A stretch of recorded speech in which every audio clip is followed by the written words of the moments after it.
Hey everybody, Fishman here. Welcome to the video. This is fish room vlog number 56, and as you can see, the Goldfish Fry are putting on some nice size. They're getting some also interesting colors, except there's one still quite coppery. I suspect as it gets a little older, it will start changing to the more of the calico that the shabumpkins were. And the Rainbow Fry are growing as well. They're a little slower grower, as you can see. And I'm thinking I'm going to probably stop collecting eggs from the parents because I got this full tank full here. And then I also have the next tank full coming over, which is even more fry, as you can see. And by the time these things get to anywhere near adult size, I am going to start running really short on space for them. I still also have a full bin of about this many fry as well. Now, if you remember, I put the Cory fry that I got in here. I have seen him, or it, and I was just panning down to see if it would show up, but it's not here. It's probably hiding in the back, hiding away from the camera, but it is in there. I'm very happy with this. This bubbler and the plants that are in it are doing really well. Well, the Wandering Jew is not a problem, and I'm actually really happy to see that the arrowleaf has really picked up. And whatever the speckly leaf plant is, seems to like it as well. The Christmas cactus and the spider plant, I'm not sure about, but we'll see. And this is now a week in here, this peace lily, and it hasn't shown any sign whatsoever of not liking this. It's actually doing really well. It has two flowers that are coming up. This is the one I planted in here just a few days ago.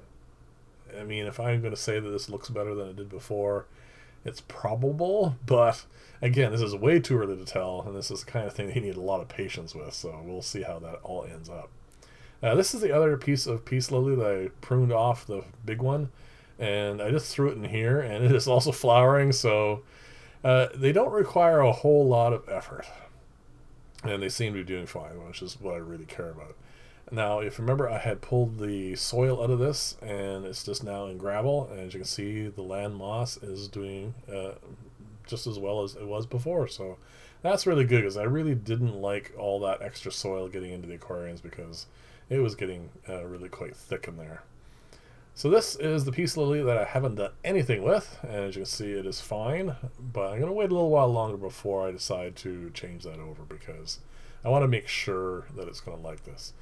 Now these are actually two new additions, because we are now allowed to go into stores, and I was in and I saw, mostly what I'm excited about really here are the Bolivian Rams. I mean, I've never kept them before. I really do like them as a fish.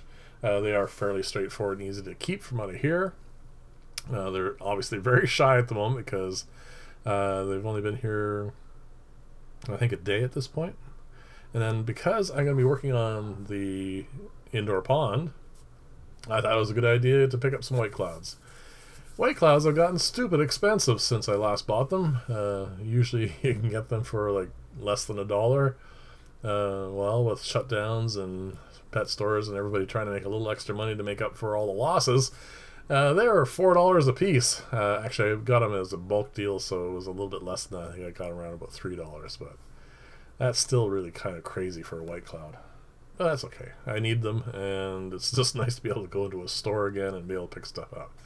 This aquarium is doing so well, and even though this filter is really ugly, it is keeping that tank pristine. That whole tank with the Bolivian Rams in it and the white clouds, and of course a pair of bristlenose plecos, is being filtered by this and this alone. So, hey, it works. It's kind of interesting. I'm going to leave it go for a little while longer. This is obviously the Crevensis fry, and they're getting quite nice in size. I need to pull them out of here soon because I need to clean this tank, and I don't really want to disturb the parents too much when the fry are in here. But they're doing well, and I mean, I'm the only one who really looks at these aquariums, so the tank is actually healthy. It just, needs a good wipe down. I don't think I've cleaned this tank in over a year. It just gets its regular water changes, so it is due, but I'm not going to worry about it too much. The other thing I've done, I don't normally save batches of African cichlids, but I decided to collect this. This is a full mouth of Obi zebras, and I figured it better because I hadn't done it in quite a while, and the adults are getting quite big, so it might be a good idea to keep, at least a few juveniles around. Now, these 4 tanks were part of that whole experiment with different growth substrates, and they are long overdue for a big prune. And also, I want to take all the guppies out of these tanks, put them in the big 7-foot tank, and then I'm going to do what I'm going to call reverse culling. I'm going to pull out groups for breeding that I'm going to want to breed in here, pick out the nicest ones so that they have a chance to grow up and have babies and all that sort of stuff. So instead of just pulling out ugly ones and not breeding them, I'm going to do it the other way around. Now this tank is going to be, as you saw in the thumbnail, this is going to be not really an experiment really for plant growth at all. It's going to be to see if cow manure is going to affect how this tank does. I'm going to put some Vallisneria in here, you're going to see here shortly. And I'm going to put a little bit of cow manure in there. It is fine as fertilizer, so I'm not too worried about the plants growing, but I want to see if the cow manure is going to have any kind of drastic effect on the chemistry. And that's pretty much the whole point of this. So this is not like, going out into a field and picking up a cow pat. This is store-bought. It is sterile. It has been cleaned up. It's the same stuff I was using for the culturing, and I found sitting it in water for an extended period of time, there's no smell that comes off of it at all. So I don't think that's going to be an issue, but I want to see if it is something reasonable to use instead of soil or as a mix of soil and it. So that's just my curiosity more than anything else. I'm not setting this up as any kind of experiment, because I'm only doing it in one aquarium, but I'll let it run for a little while, and I will give you guys updates on this in the Sunday vlogs. So it should be interesting. Like I said, I'm just curious to see how this goes. And I'm just going to, this is just one of many long strands of runners that came off of one of the pots of Vallisneria in one of those tanks. I mean, I really do need to prune them back. I am going to do a little bit of that today, but I need the 7-foot tank to be pruned back a lot more than it is right now before I can start loading more into it. So this is a little stirred up because I obviously move stuff around in here, but this is where it's going to sit, and I will show you updates as this progresses. I mean, the fish are doing fine now. I've never had any issues in here, and we'll see how it goes. Now this is the my live food culturing for my experiments for this year. This is the yeast ones. They are growing paramecium, as you can see, really nicely, but I do get cyclopses in these, and they just don't seem to take off. They just seem to be fine.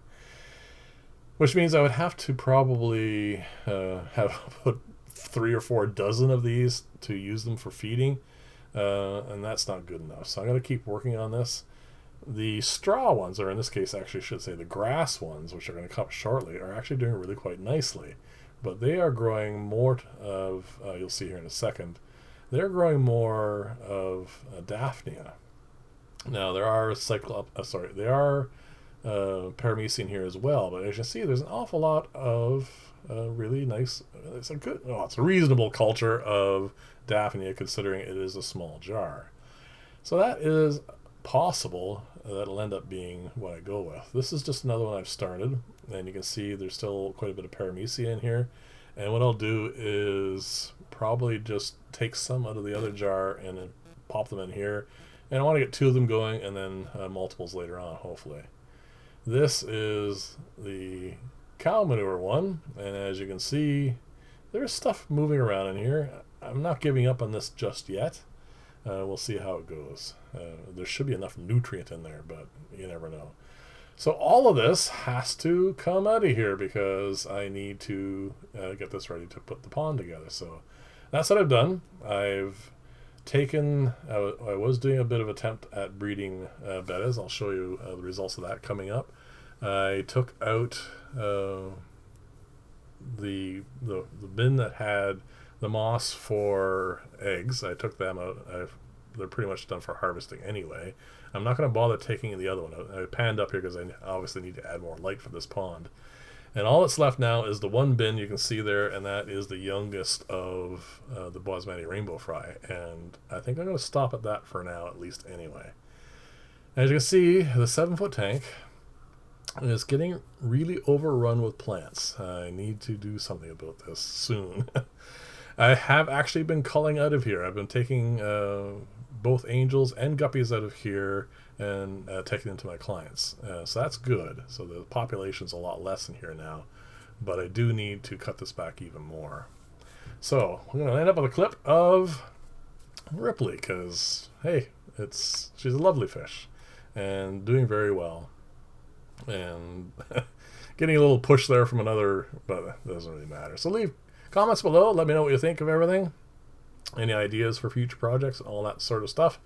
And as always, thank you very much for watching. I will see you in the next video, and bye for now.